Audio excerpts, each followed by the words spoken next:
नमस्कार, मैं हूं संजय शर्मा। आप देख रहे हैं 4 PM न्यूज नेटवर्क। अभय दुबे जी के संग रोज शो करता हूं। आप देखते हैं, आपको बहुत पसंद आता है। मैंने अभय दुबे जी से पूछा कि देश में ऐसे कौन से ये नफरती चिंटू पैदा हो गए हैं।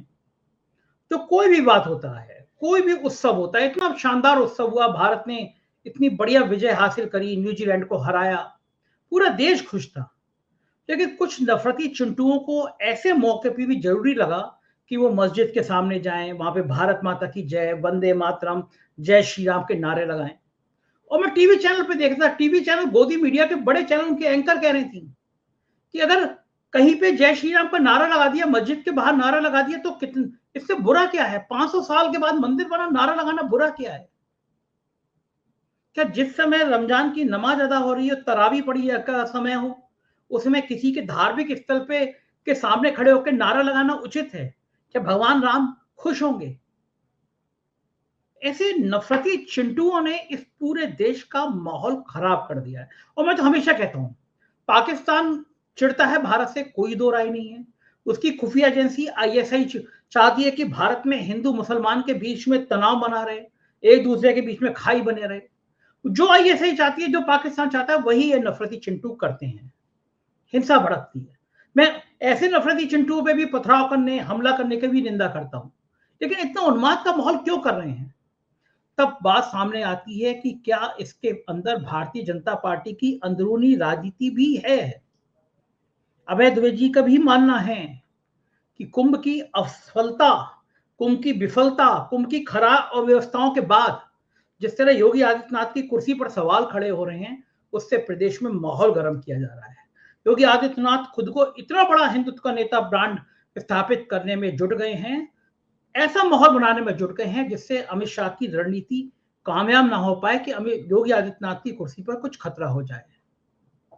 ऐसी तमाम बातें हमने आज अभय द्विवेदी जी के साथ की है। बहुत जबरदस्त बातचीत है, देश को, समाज को परखने वाली बातचीत है। चैनल को सब्सक्राइब करिए, ज्वाइन करिए और चलते हैं फिर अभय जी के पास। 4 PM न्यूज नेटवर्क में स्वागत है अभय द्विवेदी जी आपका। बहुत शानदार जीत हासिल करी भारत ने क्रिकेट में, चैंपियंस ट्रॉफी में। पूरा देश झूम गया, पटाखे छुड़ाए लोगों ने, खुशियां मनाई।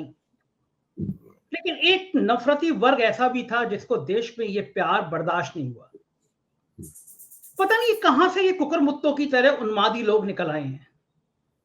इनको खुशियां भी मनानी होती हैं तो मस्जिद के सामने जाके जय श्री राम का नारा लगाते हैं, कोई भी बहाना हो। कल भी ऐसे ही हुआ, मस्जिद के सामने जाके जय श्री राम, भारत माता की जय। मैं इसको बुरा नहीं मान रहा, आप जय श्री राम कहिए, भारत माता की जय कहिए। लेकिन जिस समय तरावी पढ़ी जाती हैं, नमाज अदा की जाती है, उस समय किसी के धार्मिक स्थल के बाहर जाकर और फिर जय श्री राम, भारत माता की जय, ये कुछ भी हो सकते हैं, ये भगवान राम को मानने वाले तो नहीं हो सकते। मैं उसकी भी निंदा करता हूं कि अगर किसी ने इसके जवाब में पत्थर फेंके, लेकिन शुरुआत कहां से होती है? और ये हर बार होता है, एक बार नहीं होता है, हर बार होता है। आपको रामनवमी का जुलूस होगा, वो भी आपको मस्जिद के बाहर बैठ के नगाड़े बजाने हैं, वहीं पे आपको जय श्री राम कहना है, वहीं आपको वंदे भारत कहना है, और वहीं उसी जुलूस में आपको किसी के घर पे जाके झंडा उतारना है। कौन सा देश बना रहे हैं हम अभय जी? पूरी दुनिया हमको जब देखती होगी तो क्या सोचती होगी कि इस भारत में निवेश करें, हम इस भारत में हम जाके रहें, जहां ये आपको लगता है अभय जी कि एक इधर कुछ सालों में एक पूरा नफरती माहौल। और मैं टीवी चैनल पे देख रहा था, टीवी चैनल के एंकर एक मुस्लिम स्कॉलर को बुला के कह रहे हैं कि अगर मस्जिद के बाहर जय श्री राम के नारे लगा दिए तो इसमें बुरा क्या है? जय श्री राम का नारा लगाना क्या बुरा है? ये आज दिन भर टीवी चैनलों पर चल रहा था। होली से पहले संभल में एक मानसिक विक्षिप्त अफसर इस तरह के हिंसक बयान देता है। क्या हो रहा है देश में और ये कब तक चलेगा भेजी? मुझे क्या लगता है कि अगर इस बात को, आपने जो बात कही, मैं उसकी भावना से बिल्कुल सहमत हूं। और ये एक पुरानी समस्या है सांप्रदायिक राजनीति की देश में। लेकिन मुझे लगता है कि इस वक्त जो हो रहा है उसका ताल्लुक उत्तर प्रदेश से काफी ज्यादा है, क्योंकि इस प्रकार की घटनाएं मुझे नहीं लगता कि दिल्ली में हुई हैं। इस प्रकार की घटनाएं मुझे नहीं लगता कि दूसरे प्रदेशों में हुई हैं। उत्तर प्रदेशों में जरूर हुई हैं। और मध्य प्रदेश में, कुंभ, मध्य प्रदेश में मध्य बड़ी प्रदेश में, घटना। हाँ, मध्य प्रदेश में भी हुई होंगी। ये कुंभ से पहले से ये सिलसिला शुरू हुआ है। और मेरे ख्याल से उत्तर प्रदेश में भारतीय जनता पार्टी, खासतौर से मुख्यमंत्री योगी आदित्यनाथ, वो किसी ना किसी कीमत पर कुछ ना कुछ हिंदू मुसलमान दंगा करवा देना चाहते हैं। पूरा संभल में जो हो रहा है उसका कुछ प्रयोजन ही इस तरह का है। कांवड़ की यात्रा से ये उनकी मंशा शुरू होती है, उसमें नहीं करवा पाए। उसके बाद कुंभ के दौरान दंगा नहीं करवा सकते थे क्योंकि खुद उन्हीं का आयोजित किया हुआ कुंभ था। लेकिन जैसे ही कुंभ समाप्त हुआ उसके बाद देखिए हर कोशिश ये है कि किसी तरीके से हिंदू मुसलमान दंगा हो जाए। वरना सोचिए, चैंपियंस ट्रॉफी का फाइनल हो रहा है, फाइनल पाकिस्तान के मुकाबले भी नहीं हो रहा है, बांग्लादेश भी मुस्लिम देश है, उसके मुकाबले भी नहीं हो रहा है, फाइनल हो रहा है न्यूजीलैंड के मुकाबले। अच्छा, न्यूजीलैंड की टीम में एक हिंदू खेल रहा है, रचित रविंद्र।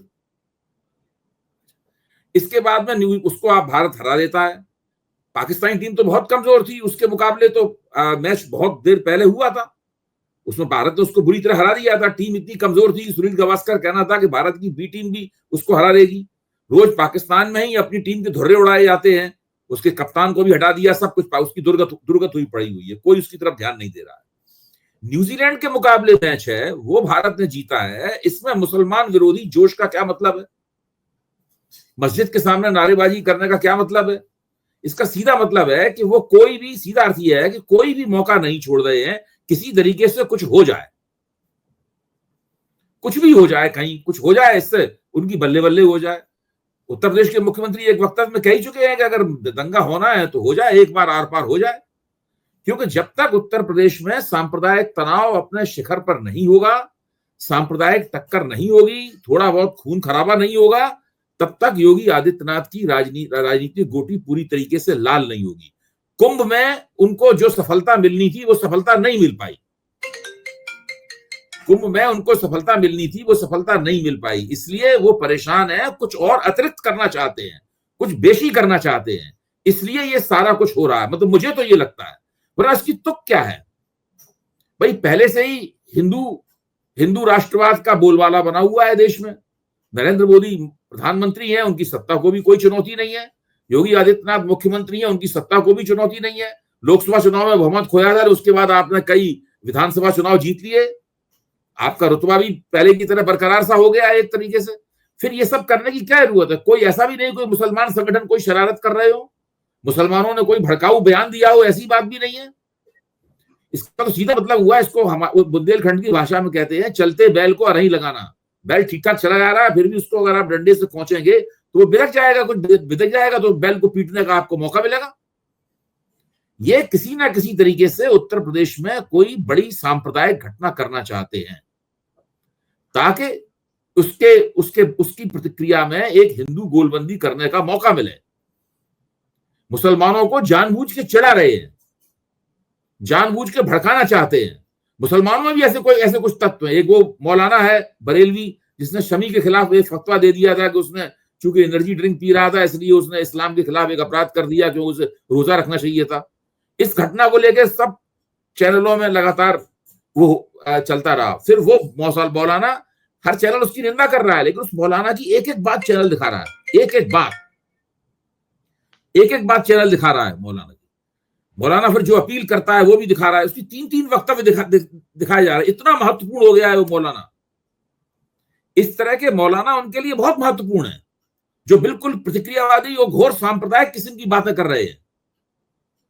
ये लोग मुसलमान भड़क नहीं रहे हैं, ये लोग भड़काने को तैयार है। फिर वो पुलिस वाले की भूमिका, वो पुलिस वाला जहां आप देखिए ना, जो आपके अलीगढ़ के सांसद हैं, वो कह रहे हैं अगर जेएनयू में मारपीट की गई तो हम उनको ऊपर पहुंचा देंगे। किसी ने मारपीट की नहीं, एएमयू में अलीगढ़ एएमयू में मारपीट की गई तो ऊपर पहुंचा देंगे। किसी ने मारपीट की ही नहीं है, किसी ने उनको ये कहा ही नहीं है कि हम उनको ढोली बनाने की इजाजत नहीं देंगे, कुछ है ही नहीं है इस तरह का। फिर भी जानबूझ के सब इस तरह के वक्तव्य दिए जा रहे हैं कि पूरा मामला भड़क जाए, कुछ हंगामा हो जाए, कुछ वाही तबाही हो जाए, जिससे योगी जी की राजनीतिक गोटी और लाल हो। कुंभ से जो लाल होनी चाहिए थी वो लाल नहीं हुई, पीली होकर रह गई। समस्या ये है, मैं कई बार अवय जी ये सोचता हूँ, मनन करता हूँ कि पाकिस्तान चाहता है कि भारत का नुकसान हो जाए, इसमें कोई दो राय नहीं है। पाकिस्तान की जो खुफिया एजेंसी है आईएसआई, वो चाहती है कि भारत का नुकसान हो जाए, इसमें भी किसी को दो राय नहीं। तरह तरह के षड्यंत्र करती है। तो मैं सोचता हूँ कि आईएसआई का मेन उद्देश्य क्या होता होगा। मेन उद्देश्य यही तो होता होगा कि भारत में हिंदू और मुसलमान के बीच में दूरी बन जाए, दोनों एक दूसरे के खून के प्यासे हो जाएं। यही आईएसआई की मंशा है कि जो सामाजिक ताना बाना है भारत का वो बिगड़ जाए। तो उसी उसी ताने बाने पे जो आईएसआई चाहती है वही तो काम ये लोग कर रहे हैं। मस्जिद के सामने जाके तुम जय श्री राम के नारे लगाओगे, भारत माता की जय उनके तरावी के टाइम पे पढ़ोगे, तो जो आईएसआई चाहती है उसी के तो आप पार्ट पे आगे बढ़ रहे हैं। लेकिन संजय जी, ये कहानी तो बहुत पुरानी है। पूरी हिंदू सांप्रदायिकता का मकसद ही ये है कि मुसलमानों में असुरक्षा की ग्रंथि पैदा की जाए ताकि उनके यहाँ सांप्रदायिक राजनीति और तेजी के साथ बढ़े। पहली बात तो ये है। उसी की प्रतिक्रिया में हिंदुओं में भी सांप्रदायिक राजनीति बढ़े। हिंदू लोग बहुसंख्यक होने के बावजूद अल्पसंख्यकों की तरह सोचने लगे। सारा कुछ वही तो हो रहा है भाई। उनके पास वक्फ बोर्ड है तो हमारे पास सनातन बोर्ड होना चाहिए, उनके पास मक्का है तो हमारे पास अयोध्या होनी चाहिए, मक्का की तरह या वेटिकन की तरह होनी चाहिए। भाई मुसलमानों के पास एक वक्फ बोर्ड है, अब इसकी खूब मांग की जाती कि नहीं हमारे पास सनातन बोर्ड होना चाहिए। तो ये तो पूरा मामला ही वैसा है। पूरे हिंदू धर्म को, जो कि ग्रहणशील है, उदार है, और इसके अंदर दूसरे के साथ, अपने से भिन्न मत के साथ रहने की बहुत गुंजाइश है हिंदू धर्म में, उसको किसी तरीके से जो इस्लामी धर्मों की कट्टरताएं होती हैं, संकीर्णताएं होती हैं, वो उसके अंदर आ जाए। हिंदू मानस अल्पसंख्यक सुरक्षा ग्रंथि से, असुरक्षा ग्रंथि से की कैद में चला जाए। यही तो सब वो लोग चाहते हैं। मैं तो मुद्दतों से इस बात को कह रहा हूं। इनका पूरा प्रोजेक्ट ही ये है, हिंदुओं को मुसलमानों जैसा बना देना और उस चक्कर में मुसलमानों के साथ उनको भिड़ा देना। पाकिस्तान तो असल में ऐसी स्थिति में है नहीं कि ज्यादा बहुत हिंदुओं, भारत के लिए कोई बहुत ज्यादा खतरा पैदा कर सके। आजकल पाकिस्तान की हालत बहुत ही खराब है भाई। भारत की समस्या तो दूसरी है ना, उस समस्या की तरफ से ध्यान भी हट सके। दूसरे उत्तर प्रदेश की जो राजनीति है उसमें योगी आदित्यनाथ का एजेंडा कुछ अलग तरह का है। वो पूरी तरीके से राष्ट्रीय स्वयंसेवक संघ के एजेंडे के साथ में, नरेंद्र मोदी के एजेंडे के साथ में कंफर्म नहीं करते। उनको अपना खेल करना है पूरा का पूरा। किसी तरीके से अभी प्रधानमंत्री पद के लिए जब रास्ता खुलेगा तो उसमें उनकी बोली सबसे ऊंची हो, वो ये चाहते हैं। उसी लिए सारा का सारा कार्यक्रम आयोजित कर रहे हैं। उत्तर प्रदेश में गवर्नेंस आए, खुशहाली आए, लोगों को रोजगार मिले, ठीक ठाक सड़कें हो, इन सब चीजों से कोई ताल्लुक है नहीं उनका कोई। अच्छा भाई जी, बहुत मजेदार बात यह है कि मुख्यमंत्री सदन में कह रहे हैं कि ये चाहते हैं कि उर्दू पढ़ें, कठमुल्ले बन जाएं, औरंगजेब का नाम कौन रखता है। तो लोगों ने ट्वीट किया कि कश्मीर में एक बहादुर हमारा अफसर था पुलिस का, औरंगजेब नाम था, उसका वीडियो वायरल हुआ। आतंकवादी उससे पूछा, डरा नहीं, वो जवाब दे रहा था कि हाँ मैंने किया एनकाउंटर। उस औरंगजेब को मार दिया गया, उसको अवार्ड मिले, बहादुरी का सलाम किया, पूरा कश्मीर सलाम करता है ऐसे बहादुर उसको, उसका नाम औरंगजेब। ये कह रहे हैं उर्दू उर्दू सिखाने से, उर्दू सीखने से कठमुल्ले हो जाएंगे। प्रधानमंत्री सूफी संगीत के कार्यक्रम में जाते हैं, वहां पे सुनते हैं। संजय तो जी, आप योगी आदित्यनाथ की राजनीति को तर्क की कसौटी पे मत कसिए। आप ये सब जो बातें कह रहे हैं उन नेताओं के लिए ठीक है जो आपकी बातों से थोड़ा शर्मसार हो जाएं, अपने गिरेबान में मुंह डाल के देखें, थोड़ी अपनी भाषा पे दोबारा सोचने लगे। वो इस तरीके से नहीं सोचते भाई। योगी आदित्यनाथ जब उर्दू को करा रहे थे तो उस वक्त भी कितने उर्दू के शब्द खुद इस्तेमाल कर रहे थे। उनको बताया है विधानसभा में कि आपने उर्दू के इतने लफ्ज इस्तेमाल किए इसके अंदर। इससे उनके ऊपर क्या असर पड़ता है? कोई असर नहीं पड़ता। ये सब पुराने जमाने की बातें हुआ करती थी कि इस बहस मुबाहिसे के दौरान आप अपने सामने वाले को थोड़ा सा जेल कर देते थे, वो घर जाके सोचता था कि आज हम ठीक से नहीं बोले। अब तो बहुत सी बातें वे लिख के लाते हैं। वो जो सुअर और वो वाला मामला था उसको तो लिख के लाए थे वो, ताकि ठीक प्रभाव पड़े पूरा का पूरा। गिद्ध और सुअर वाला, हाँ, गिद्ध और सुअर वाला तो वक्तव्य लिख के लाए थे वो। तो देखिए, इन सब बातों का उनके ऊपर कोई असर नहीं होगा। बिल्कुल दीवानगी की हालत है वो हर हालत में, क्योंकि उन्हें पता है और हम सब लोग भी ये अंदाजा लगाते रहते हैं। सार्वजनिक जीवन में, सोशल मीडिया पे, सब जगह निजी बातचीत में ये कयास लगता रहता है कि नरेंद्र मोदी का रिटायरमेंट कब होगा। वो रिटायरमेंट 6 महीने बाद हो सकता है, साल भर बाद हो सकता है, 2 साल बाद हो सकता है, पूरे 5 साल तो वो चलने वाले हैं नहीं। अच्छा, इसलिए सब लोग अपनी अपनी पेशबंदी कर रहे हैं। अमित शाह अपनी पेशबंदी कर रहे हैं, योगी आदित्यनाथ अपनी पेशबंदी कर रहे हैं। योगी आदित्यनाथ को, क्योंकि अमित शाह केंद्र में बैठे हुए हैं, नरेंद्र मोदी के खासुल खास हैं, नरेंद्र मोदी की प्राथमिकता शायद यही होगी कि वही उनके उत्तराधिकारी बने। गृह मंत्री हैं, उनके हाथ में बहुत कुछ है। हमेशा आदित्यनाथ जी को लगता रहता है कि अमित शाह रेस में आगे निकल गए हैं उनसे। यहां योगी आदित्यनाथ एक ही हथकंडा आता है, जितनी ज्यादा सांप्रदायिक राजनीति करेंगे उन्हें लगता है वही उनका हथकंडा है। इसलिए वो आप देखिए ना, लगातार कांवड़ वाला जो उन्होंने युक्ति चुनी थी, वो हथकंडा चुना था, उसके बाद से आज तक रुके ही नहीं है कहीं। वो निरंतर घोर सांप्रदायिक राजनीति कर रहे हैं, रुके ही नहीं है, निरंतर वही कर रहे हैं लगातार। अच्छा, मेरे ख्याल से अगर उत्तर प्रदेश में इससे पहले उनका जो मुख्यमंत्रित्व है, उन्होंने बहुत से मुसलमान विरोधी वक्तव्य दिए होंगे, लेकिन इतनी देर तक लगातार एक ही टोन में रहना, एक ही लहजे में बातचीत करना, लगातार वही करते रहना, ये आपको यही अवधि मिलेगी पूरी पूरी कांवड़ से लेकर अभी तक कुछ नहीं है। अच्छा, लोग कह रहे हैं कि चूंकि कुंभ की में बहुत फ्लॉप शो हो गया, भगदड़ में जो मरे लोग उनकी संख्या छुपाई गई, अव्यवस्थाएं बहुत हो गई। मैं तो खुद कह रहा हूँ कि इससे ज्यादा फ्लॉप मैंने कुंभ की व्यवस्थाएं कभी देखी नहीं। तो लोग ये मान रहे हैं कि अमित शाह के लिए बहुत बढ़िया मौका है योगी को परेशान करने का, या कुछ विधायक विद्रोह करें योगी की कुर्सी पे खतरा पैदा करने का। तो ये खतरा पैदा हो उससे पहले योगी आदित्यनाथ इतना हिंदू में माहौल बना देना चाहते हैं कि दिल्ली उनकी कुर्सी को छू ना पाए। क्या यही वजह है कि अपनी कुर्सी बचाने के लिए पूरा कैसा माहौल तैयार कर रहे हैं योगी आदित्यनाथ? मुझे क्या लगता है कि देखिए, हो सकता था ऐसा हो, लेकिन मुझे लगता है कि अब उन्हें ये कम से कम शायद यकीन हो गया है कि उनको फिलहाल हटाया नहीं जा पाएगा। लेकिन उनको केवल उत्तर प्रदेश का मुख्यमंत्री नहीं बने रहना है। मान लीजिए उन्हें 2027 तक नहीं हटाया जाएगा, 2027 के बाद हो तो हटा दिया जाए। सवाल उत्तर प्रदेश के मुख्यमंत्री बने रहने का नहीं हो, मुख्यमंत्री तो वो 2 बार हो चुके हैं। असली बात क्या है, उन्हें देश का प्रधानमंत्री बनना है, और प्रधानमंत्री बनने के लिए उनके पास और क्या हथकंडा है सिवाय इसके कि लगातार अपने आप को दूसरे से बढ़कर हिंदू हृदय सम्राट साबित करते रहें। इसके अलावा और क्या उनको आता है? इसके अलावा कुछ आता नहीं है उनको। ऐसा तो है नहीं कि उन्होंने उत्तर प्रदेश में विकास का कोई एक मॉडल तैयार कर दिया हो, जैसे गुजरात मॉडल था, ऐसा कोई मॉडल उनके पास है नहीं। केजरीवाल के पास दिल्ली मॉडल था, वो उसके दम पे आगे बढ़ना चाहते थे। नरेंद्र मोदी गुजरात मॉडल के दम पे आगे बढ़े। आदित्यनाथ के पास तो कोई उत्तर प्रदेश का विकास का मॉडल है नहीं। उनके पास तो एक ही मॉडल है, बुलडोजर मॉडल है उनके पास, घर गिराने के मॉडल है। तो वो कई बहुत दिनों से कर ही रहे हैं, उसका जितना प्रभाव पड़ना था पड़ चुका। उन्होंने ये भी देख लिया है कि ये सब करने के बावजूद भी उत्तर प्रदेश में लोकसभा चुनाव में बुरी तरह हार गए। यहां तक कि विधानसभा चुनाव में भी 56 सीटें कम हो गई थी। ऐसी बात हो ना, विधानसभा चुनाव में भी पिछले 2017 के विधानसभा चुनाव के मुकाबले तो आप देख ही सकते हैं कि 2000 ये वाला विधानसभा चुनाव में नीचे गिरी थी, वोट भी गिरा, सीटें भी नीचे गिरी, सब कुछ नीचे गिरा था। ये सब भी करके उन्होंने देख लिया। आप बताइए, अगर हम उनकी जगह हों तो हम क्या करेंगे? हमको केवल एक ही तरीका पता है, सांप्रदायिकता फैलाने का, मुसलमान विरोधी बातें करने का, और हमें कोई तरीका पता ही नहीं है। हमारे व्यक्तित्व, हमारी राजनीति केवल इसी पे केंद्रित है। एक ही भाषा आती है, सब कुछ एक वही करने का मामला है, और क्या करेंगे? इसीलिए लगातार किए जा रहे हैं। अच्छा, इस राजनीति से बीजेपी को कितना फायदा होगा?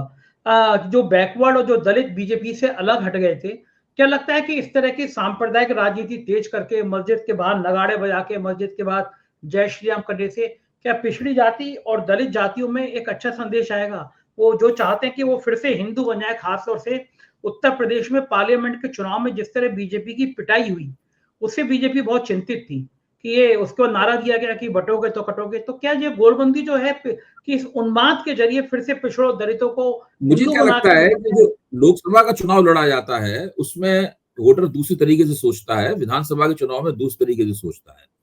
विधानसभा, अभी लोकसभा का चुनाव दूर है, अभी सारी पेशबंदी जो है विधानसभा चुनाव के लिए होनी है। योगी आदित्यनाथ को ये विधानसभा चुनाव धड़ाके के साथ जीतना है, और वो ये जानते हैं कि अमित शाह उन्हें ये चुनाव जीतने नहीं देंगे। जरूर कुछ ना कुछ ऐसा करेंगे जिससे उनके लिए दिक्कतें पैदा हो। तो और वो इस चुनाव को कैसे जीतेंगे, सवाल इस बात का है। अगर अमित शाह ने असहयोग किया तो अभी जीतना बहुत मुश्किल है। तो वो कुछ ना कुछ ऐसा माहौल बनाना चाहते हैं, कुछ ऐसा करना चाहते हैं कि उनकी सामने की दिक्कतें खत्म हो। अगर आप सोचिए कि अगर वो ये हार गए, आपका विधानसभा चुनाव में हार गए, तो खेल खत्म उनका। फिर ना मुख्यमंत्री रहेंगे ना प्रधानमंत्री रहेंगे, और ज्यादा क्या होगा, बीजेपी एक प्रदेश में चुनाव हार जाएगी। उससे कोई गारंटी थोड़ी ना होती है कि भाई अब आप 29 का लोकसभा चुनाव भी हार जाएंगे। तो ये इसका आपको लग रहा है कि ये भी उन्माद और बढ़ाएंगे ये लोग? और बढ़ाएंगे, बिल्कुल बढ़ाएंगे, दिन रात बढ़ाएंगे। आप देखिए, जब हिंदुस्तान न्यूजीलैंड से मैच जीत जाता है, उस वक्त जब इस तरह की सांप्रदायिक हरकतें हो रही हैं, नंगी सांप्रदायिकता हो रही है, इसका मतलब है कि वो तो करते ही रहेंगे इस तरह का। ये सिलसिला नहीं थमने वाला है। देखो ठीक है, हम अब जरा दूसरी तरफ चलते हैं, हाउस में चलते हैं, पार्लियामेंट में चलते हैं। बड़ा हंगामा हुआ।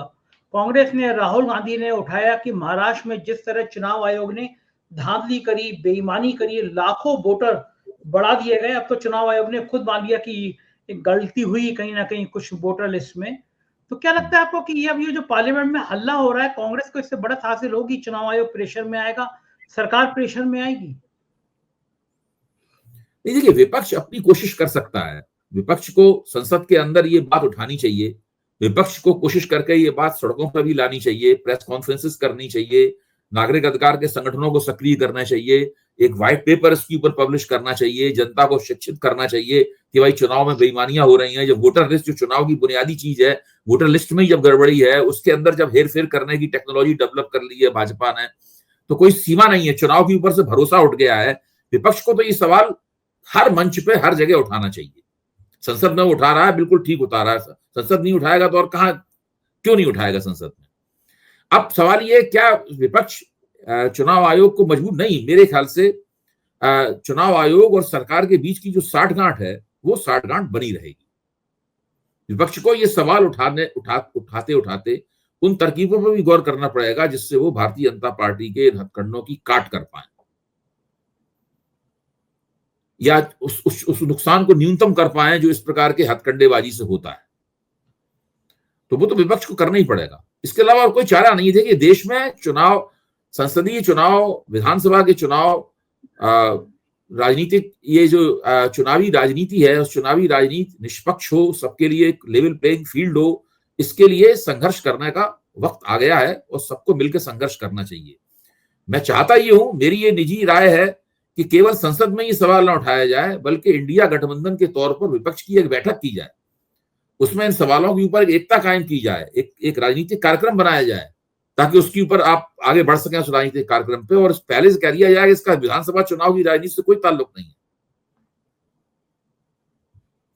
तो ये हो क्यों नहीं रहा? इंडिया गठबंधन की बैठक क्यों नहीं हो रही? दिल्ली चुनाव के बाद में पता नहीं चल पा रहा केजरीवाल इंडिया कांग्रेस के बारे में। देखिए, मैं तो लिख चुका हूं, कह भी चुका हूं, आपके मंच में भी कह चुका हूं, अखबार में भी लिख चुका हूं, जिस दिन कांग्रेस चाहेगी उस दिन इंडिया गठबंधन बन जाएगा। जिस दिन कांग्रेस चाहेगी उसका दफ्तर खुल जाएगा, जिस दिन कांग्रेस चाहेगी उसका संयोजक नियुक्त हो जाएगा, उसके महासचिव बन जाएंगे, उसके प्रवक्ताओं की टोली तैयार हो जाएगी, उसका सचिव मंडल बन जाएगा, न्यूनतम साझा कार्यक्रम बनने लगेगा। सब कुछ कांग्रेस चाहेगी उस दिन होगा। ये क्षेत्रीय शक्तियां नहीं कर पाएंगी, ये कांग्रेस ही चाहेगी तभी कुछ होगा। और कांग्रेस नहीं चाह रही है। ये क्यों नहीं चाह रही है कांग्रेस को? इसमें दिक्कत क्या है, उलझन क्या है, क्या संकट है? इससे कांग्रेस इस काम को नहीं, इससे तो कांग्रेस की बल्ले बल्ले होगी, नुकसान कांग्रेस को कोई हो ही नहीं सकता है इसमें। मुझे इसमें बहुत ताज्जुब है कि कांग्रेस ऐसा क्यों नहीं चाह रही है। अच्छा, आपको क्या लगता है कारण क्या होगा? क्या रणनीति होगी, क्या राजनीति होगी, कौन से दांव पेच होंगे? राहुल गांधी सोच रहे हो आप अपने मन की कांग्रेस बना लें तब ये करें। मन की कांग्रेस तो वो पिछले 10 साल से कह रहे हैं मन की कांग्रेस बनानी है। अभी गुजरात में जो बोले कि आधे लोग बीजेपी से मिले हुए हैं, अरे भाई, उनके अहमद पटेल हुआ करते थे, वही बीजेपी से मिले हुए थे। मैं पता नहीं कब से सुन रहा हूं कि उनकी नरेंद्र मोदी के साथ में दूरा कुश्ती चलती थी, सब मिलजुल के दोनों सरकार चला रहे थे, अहमद भाई और नरेंद्र भाई मिलकर चला रहे थे सरकार, और वो सोनिया गांधी के खासुल खास रहे हमेशा। तो ऐसे लोगों की तो कांग्रेस में बहुत आए थे। सवाल ये, राहुल गांधी ने आज तक किसी खिलाफ एक्शन तो लिया नहीं है कोई। आप सुनते हैं कि संदीप सिंह के खिलाफ एक्शन लिया गया है, उनका आईडी कार्ड वगैरह ले लिया गया है, लेकिन ये भी अभी तक पुष्टि नहीं हुई है इसकी। अगर हुई हो पुष्टि तो आप बता दीजिए। तो केवल बात कही जा रही है, पुष्टि तो नहीं हुई है। तो कांग्रेस की ओवरहालिंग जो है, ये लग रहा है कि अब ये और लंबे समय तक चलेगी या ठीक कर पाएंगे राहुल गांधी? खड़गे जी का क्या रोल है? खड़गे जी तो इन दिनों थोड़े शांत से हो गए। भाई, खड़गे जी का क्या रोल है? खड़गे जी तो वही काम करते हैं जो उनसे करने के लिए कहा जाता है। खड़गे जी अपनी तरफ से तो कोई काम सजेस्ट कर नहीं सकते। अगर खड़गे जी से कहा जाएगा कि भाई प्रदेशों के नेतृत्व बदल दो, तो नेतृत्व बदल देंगे। खड़गे जी से कहा जाएगा कि इस तरह यहाँ जनरल सेक्रेटरी बदल दो, ये कर दो, केसी वेणुगोपाल को हटा दो, जयराम रमेश को हटा दो, तो अभी ऐसा थोड़ी ना है कि अगर राहुल गांधी अपनी माँ के सामने ये कहें कि भाई इन लोगों को हटाना है, तो सोनिया गांधी उनकी बात नहीं मानेंगी। अगर नहीं मानेंगी तो राहुल गांधी को पता होना चाहिए कौन उनकी बात नहीं मान रहा। कांग्रेस के अंदर में भी समस्या ये आ रही है कि कांग्रेस के अंदर की भी पॉलिटिक्स गुटबाजी खत्म नहीं होती है। सबसे ज्यादा खराब बात ये, लोग ने परेशान होते हैं देखिए, बात ये है कि सवाल हर पार्टी में अंदर गुटबाजी होती है, फैक्शंस होते हैं, हर पार्टी में होते हैं, ऐसी कोई पार्टी नहीं इसमें नहीं होती। भाजपा में भी हैं, सब जगह, कम्युनिस्ट पार्टी में भी होते थे, सब जगह होते हैं।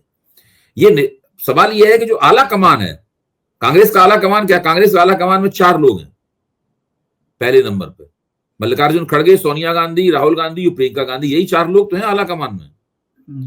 दूसरे नंबर पे आप दूसरा गुट एक रख सकते हैं कि भाई ये लोग दूसरे नंबर पे हैं। क्या इन 4 लोगों में बिल्कुल 100% एकता है? सब लोग एक दूसरे की बात समझते हैं, लक्ष्य सबका एक है, रणनीति पे सहमति है? मुझे तो इसमें बहुत दिनों शक है। जब से राहुल गांधी ने अध्यक्ष पद से इस्तीफा दिया है, उसके बाद से मुझे लगातार शक है। उससे भी पहले जब 3 राज्यों में ये जीत गए थे, तभी छत्तीसगढ़ में, राजस्थान में और मध्य प्रदेश में जीत गए थे, उस वक्त जो कौन मुख्यमंत्री बनेगा इस बात को लेकर जो संघर्ष हुआ था, उस संघर्ष में अहमद पटेल की बड़ी भूमिका थी। अहमद पटेल ने बनवाया था इन लोगों को मुख्यमंत्री, और राहुल गांधी जिन लोगों को चाहते थे उनको नहीं बनाया था मुख्यमंत्री। उसमें सचिन पायलट को छोड़ के बाकी सब लोग कांग्रेस छोड़ गए हैं। समस्या ये बहुत बड़ी है, बिल्कुल ठीक बात है। हम लोग निगाह बनाए रखेंगे, आगे भी चर्चा करेंगे। बहुत बहुत शुक्रिया अभय जी, आपने समय दिया, थैंक यू। तो ये थे अभय दुबे जी, और मुझको यकीन है ये बातचीत आपको पसंद आई होगी। अपनी प्यार भरी राय से मुझे अवगत कराइएगा। बहुत बहुत शुक्रिया, थैंक यू।